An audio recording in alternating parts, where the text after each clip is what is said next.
Why does the starter get to go from person to person in a movie or a TV show and start from person to person? Like, ain't nobody picked up on the fact that this is a neighborhood starter. It's good, John Lonnie Apple. Today I'm a healthy family advocate. If that is your jamming, please comment, follow, share, link to join me with your community so we can commune together. Anyway, I'm watching this K-drama, Alchemy of the Souls, and the guy been starting for centuries because they live forever. And I'm like, how is he able to go from person to person? Everybody knows like he's the neighborhood starter. How is he able to go from person to person in stirrups? Just planting seeds of doubt, right? And then I made a parallel to real life, and I was like, yo, the only way that someone can be known for something is if the people around them allow them to be known for something. Ooh, that was a powerful one. I'll write it down. But that means that person is allowed to go around and perpetrate a behavior over and over again, even if it's a negative one, even though everybody knows. We all have an auntie who's known to starch. We all have an uncle who's known to, we all have a cousin who's known to. We all know what somebody's known for, and the reason why they're known for that is because they're allowed to do it. Think about that. How y'all complain about how so-and-so always ruined the mood and always da-da-da and always da-da. How are they allowed to do that if they're not permitted to do it? So you really have to stop and think, what behaviors are you exhibiting that is allowing this behavior to persist? Because you are a part of the problem. You have to take ownership, because if everyone knows that so-and-so goes behind everybody's back and repeats their business, how does so-and-so ever learn your business? Everyone should protect the business top secret from so-and-so. Let's all band together and keep so-and-so's ass out of our freaking business. And matter of fact, let's level up and stop telling our business altogether. Because the telling of our business is actually just us trauma bonding with each other. Because we have formed all of these bonds, not based off of celebration, not based off of common like interests, not based off of love. No, 99% of our relationships are people that we have shared trauma with and we're related to each other. And so we continue that trauma bonding by speaking of the ills that are going on in our lives. And then they take those ills, because the relationship is built on BS anyway, and they go and tell somebody else, and now you've been betrayed. And then you allow them to come back, wash and repeat. Let's pay attention to that. This the comment because I was journaling this morning, and let me get into it. What's good, John Lonnie Appleton? I am a healthy family advocate. If that is your type of content, please consider following, commenting, sharing, reposting videos so that I can join your community and we can rise together. All right, yes. So after I responded to that video, I sat at the altar and I was like, okay, anytime that you're confronted with something that bumps up against you, instead of backing away from it and giving pause, you need to go into it, because clearly there's work to be done. There's a growth opportunity there, because everyone has their perspective. And the person who said, I need to go and talk to my grandmother and do the healing, their perspective is correct. It may be different than mine. Mine's correct as well. We're both correct. You know what I'm saying? Nobody's wrong, nobody's right. We're both operating in our truths. But if I could use her words as a classroom, there is some work to be done. I could always level up. So I sent messages to my aunts, and one of my aunts, and I said, forward this to your mama if you want to.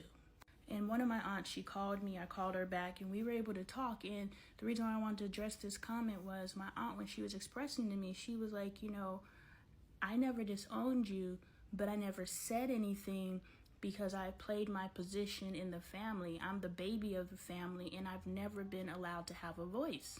And while she's talking to me, that just hit so close to home, how we play our positions.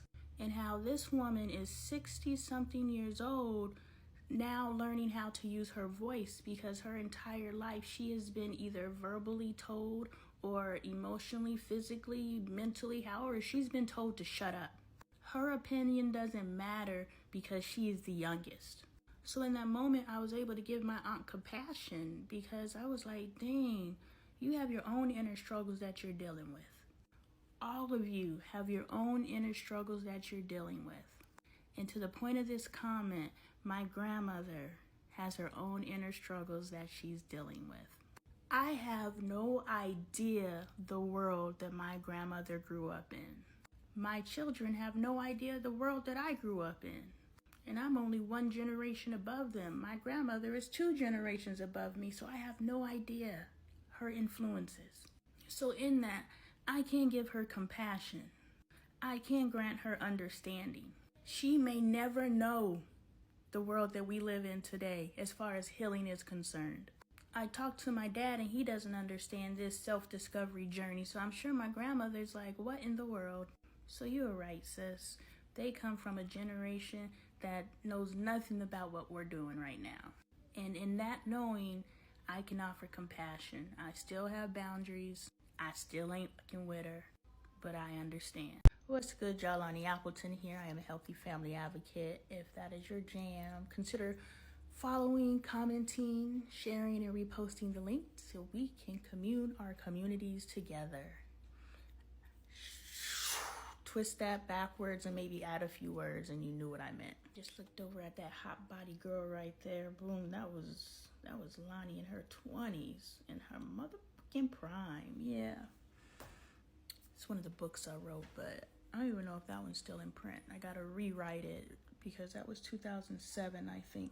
I gotta rewrite it currently because in that one they were using flip phones and they made and MP3 players. So we're gonna have to update it a little bit and put it back out through a publishing company. Since then, like, self-publishing now is like done. Self-publishing, when I did it, there's this guy, I went to Hawaii during Pro Bowl and I met him. He was a D-boy. And I just be telling all the stories, right? I just grabbed this shirt to put on. I don't know what I look like right now. But anyway, yeah, he was a D-boy. I met him when I went out there for Pro Bowl, and then we kept talking. And I flew out there again. And yeah, I was about to say his name. Hold on. And so we had a little rapport. And when I got ready to publish my book, the people I went through, it cost $1,400.